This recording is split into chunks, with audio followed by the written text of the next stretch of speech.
Good morning everyone. આજે આપણે FIBA main ઇંગ્લિશમાં પેપર નંબર 1 ભણીશું. પેપર નંબર 1 ટોપિક છે the gift of the Magi by O Henry. O હેનરીનું પૂરું નામ વિલિયમ સિડની પોર્ટર છે. તેમનો જન્મ 11 સપ્ટેમ્બર 1862માં યુએસમાં થયો અને તેમનું મૃત્યુ 9 જૂન 1910માં થયું. તેનું પેન નેમ છે ઓલિવિયા હેનરી હતું અને તે ઓ હેનરી તરીકે જાણીતા હતા. હવે આપણે લાઇન ટુ લાઇન ભણીએ સ્ટોરીને. The gift of the Magi. અહીંયા મેગી તરીકે પ્રોનાઉન્સિએશન કરતા હશો, પરંતુ આ મોઝાઈ છે. મોઝાઈનો અર્થ થાય ભગવાન તરફથી મળેલું gift. Is one of the famous story written by O Henry, કે જે ખૂબ ફેમસ સ્ટોરી હતી અને તે ઓ હેનરી દ્વારા લખેલી હતી. વિલિયમ સિડની પોર્ટર એનું પૂરું નામ હતું.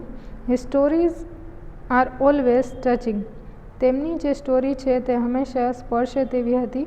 And they had ending which were shocking and surprising. અને તેનો અંત છે તે હંમેશા શોકિંગ હતો અને સરપ્રાઇઝિંગ એટલે કે આશ્ચર્યજનક હતો. His stories are marked by his sensitive perception of human nature. તેની સ્ટોરીમાં હંમેશા હ્યુમન નેચર એટલે કે મનુષ્યનો જે સ્વભાવ છે તે સેન્સિટિવ એટલે કે સંવેદનશીલ અને પરસેપ્શન એટલે કે સમજશક્તિ કેવી ધરાવે છે તેના વિશેની વાત છે. The gift of the Magi is the story of poor couple. Gift of the Magi છે તે એક ગરીબ દંપતીની સ્ટોરી છે. Jim and Della. જીમ છે તે પુરુષ છે અને ડેલા છે તે સ્ત્રી છે.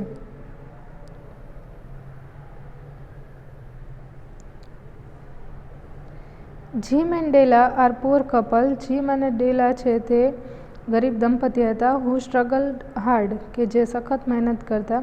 Both tried to save money everywhere. તે ગમે ત્યાંથી પૈસા છે તે બચે તેની કોશિશ કરતા.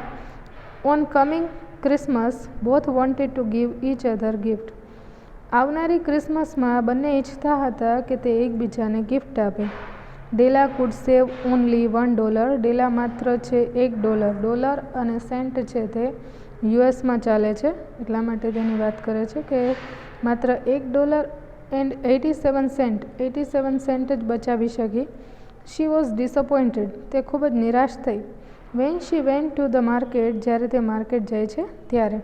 ડેલા and Jim had one pride possession. Della અને જીમ બંનેને પ્રાઇડ એટલે કે સ્વાભિમાની વ્યક્તિત્વ ધરાવતા હતા. ડેલાઝ લોંગ હેર. ડેલાના લાંબા વાળ. એન ઓલ્ડ વોચ, કે જૂની જે ઘડિયાળ હતી. ગિફ્ટેડ ટુ જીમ, કે જે જીમને ગિફ્ટમાં મળેલી હતી. By his grandfather. તેના દાદા દ્વારા મળેલી હતી. Seeing her own hair. તે પોતાના વાળને જોવે છે. Della got an idea of selling it. ડેલાને એક વિચાર આવે છે કે સેલિંગ એટલે કે વેચી દેવા, તેના વાળને વેચી દેવા તેનો વિચાર આવે છે. So that she can get a chain for Jim's watch. તેથી તે જીમની ઘડિયાળ માટે છે તે એક ચેઇન, સાંકળ ખરીદી શકે. She got $20 for her hair. તેને $20 છે તે તેના વાળ માટે તેને મળે છે. શી પરચેસ્ડ. તે ખરીદે છે a beautiful chain for Jim's watch. જીમની ઘડિયાળ માટે તે છે તે એક સરસ મજાની ઘડિયાળ છે તે ચેઇન છે તે ખરીદે છે. શી પ્રિપેર્ડ હર સેલ્ફ. તે પોતાની જાતને તૈયાર કરે છે ટુ મીટ જીમ. જીમને મળવા માટે.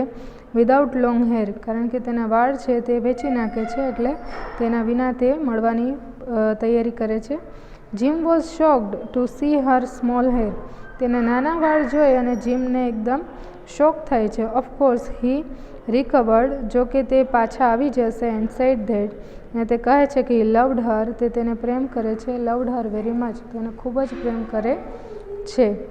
વી are also shocked to read that Jim had brought comb and